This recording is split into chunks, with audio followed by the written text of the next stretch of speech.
Hi darlings, Friday மேரேஜுக்கு Friday தான் வருவேன்னு சொன்னவர் எனக்கு கரூர்லேயே ரொம்ப பிடிச்ச பிரியாணியை வாங்கிட்டு வந்து எனக்கு சர்ப்ரைஸ் கொடுத்துட்டாருங்க. அப்புறம் சாரீ எல்லாம் ப்ரீ ப்ளீட்டிங் பண்ணிவிட்டு பல வருஷம் கழிச்சு நான் சாரீ கட்டியிருக்கேங்க. கொஞ்சம் முன்ன பின்ன தான் இருக்கும், அட்ஜஸ்ட் பண்ணிக்கோங்க. கடைசி நேரத்தில் பொண்ணுக்கு வர சில திங்ஸ் வேணும்ட்டா சரின்னு கரூர் போயிட்டு எல்லாமே வாங்கிட்டு எங்கள் சித்தி வீட்டுக்கும் போயிட்டு லாஸ்ட்டாக தான் மண்டபத்துக்கு போனாங்க.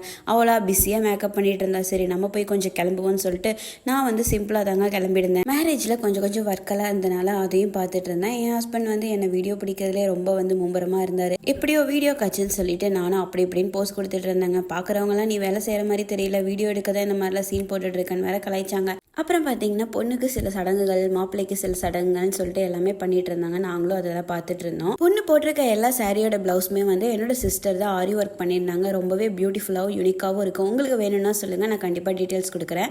நானே வந்து யதார்த்தமாக போஸ்ட் கொடுக்கலான்னு பார்த்தாலுமே கூட இருக்கவனுங்க என்னை விடவே விடலைங்க.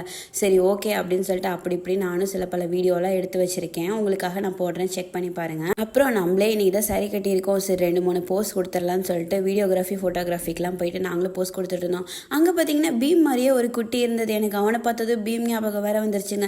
சரின்னு கொஞ்ச நேரம் அவனை கொஞ்சிட்டு சரி கொஞ்ச நேரம் படுக்கலான்னு பார்த்தா லைட் வேற ஆஃப் ஆகலையா, தூக்கமும் வரலங்க.